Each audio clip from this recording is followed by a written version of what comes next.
It's always a gamble, a surprise, happiness, sadness, all kinds of stuff like that. I think it's okay. I poked around, felt like there was roots.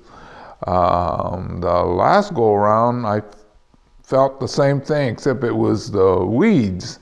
So let's see what happens on this one. So this is a olive. I think I started this sometime last year. But anyway, we'll see what happens.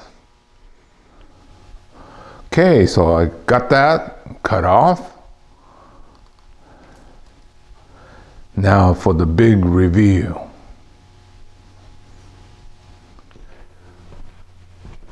Well, they both look good. This is all the root that's come out. So now all I have to do is to go ahead and get these planted.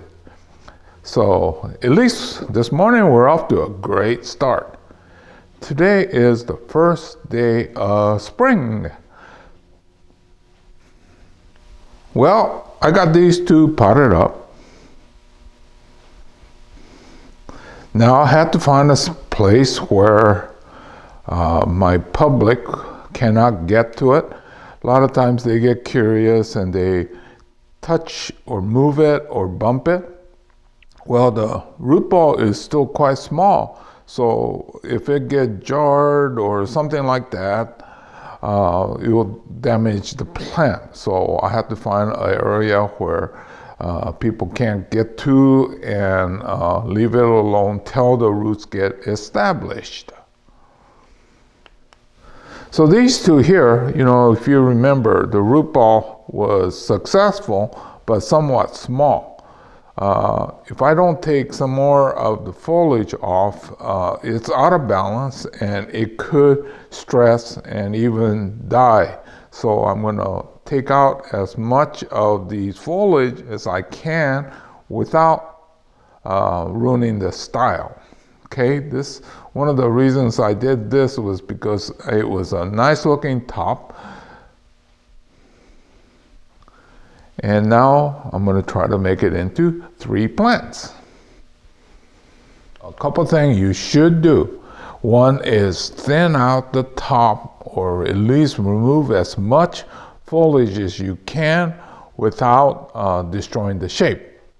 So that's what I did. And then the bamboo right here, I'm trying to stabilize this. Especially this one is so tall that even a little bit of wind could kind of shake it and start to damage the new roots that will try to grow.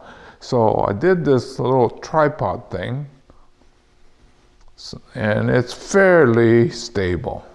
I still got to put it in a spot where people don't touch, or the wind is so strong that it's going to damage the new roots that's coming along.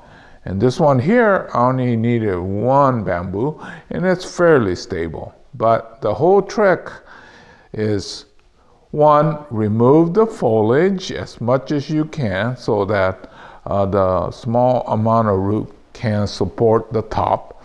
And 2 is find a spot where it will not be moved, bumped, or whatever for about half a year.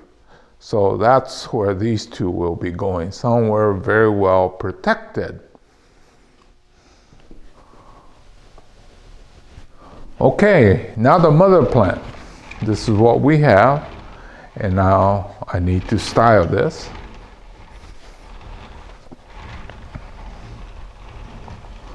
First of all, I'll recut.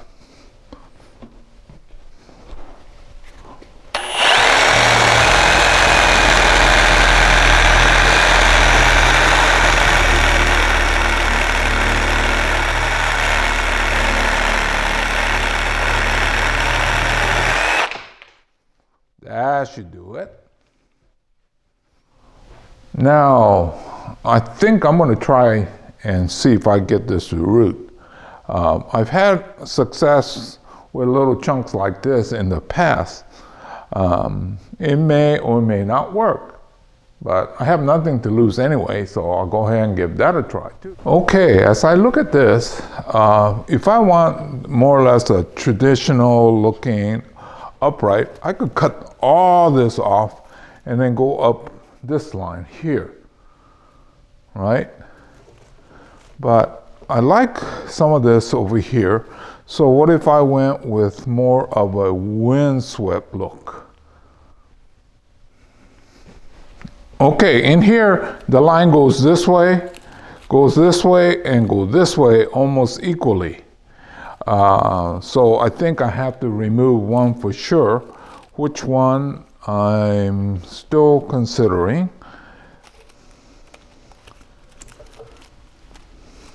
This one seems interesting, but if it's going to be a double trunk, this will be on top. So I might be better off saving this side and cutting this side off.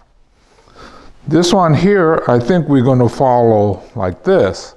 So these are always the hard call to make. This will run parallel. I think I like this one better. So I'm going to cut this off and see if I made a mistake or not. Well, let's see. Did I make the right call?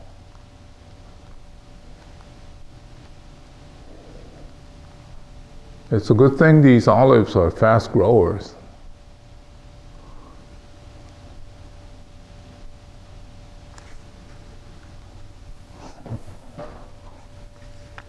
Should I be going up this first line that I was thinking about? Going this way and then go up like that. So what's covered gets cut off.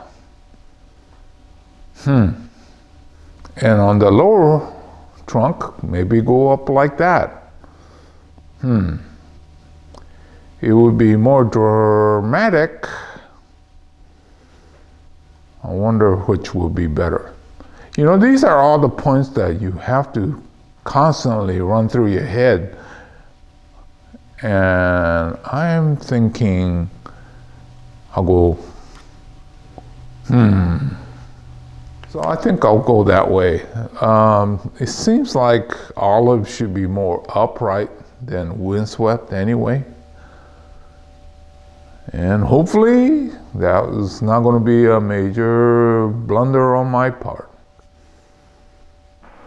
I think that was a good move, especially when we turn this and then use this as the front. So I think I'll continue on. Well, especially now I made my commitment, so this is what I have to do, is continue on with this new idea. Okay. I think this is going to be okay. There's no true apex yet. I think it's too early. I'm going to let this bush out and then find a new line somewhere in here, I think. And down here, I'm not sure if it goes this way or this way. But you shouldn't try to make all those decisions at this stage, because we still need to have random growth to get this to heal.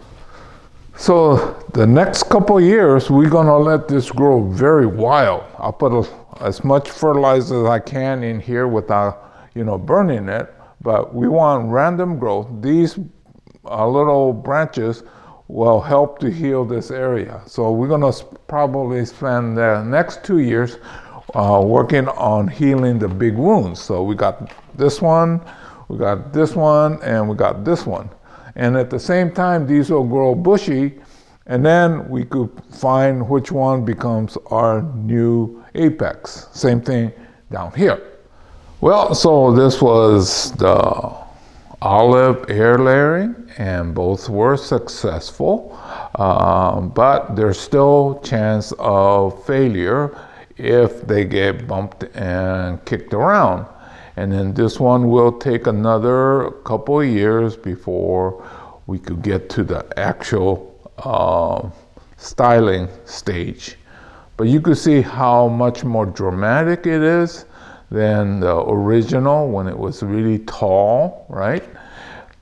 It's got this very thick trunk here.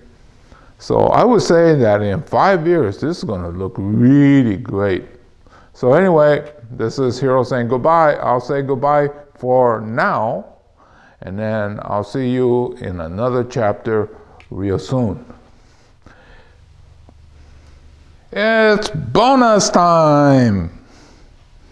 Okay, well, these are the big branches that came off, but you can't just plant it like this. It will never succeed. Too much transpirational loss while it's trying to get roots. So I'm gonna get these ready to be planted, well, in a growing medium so that it will set roots. I'll show you how it's done. Got them ready.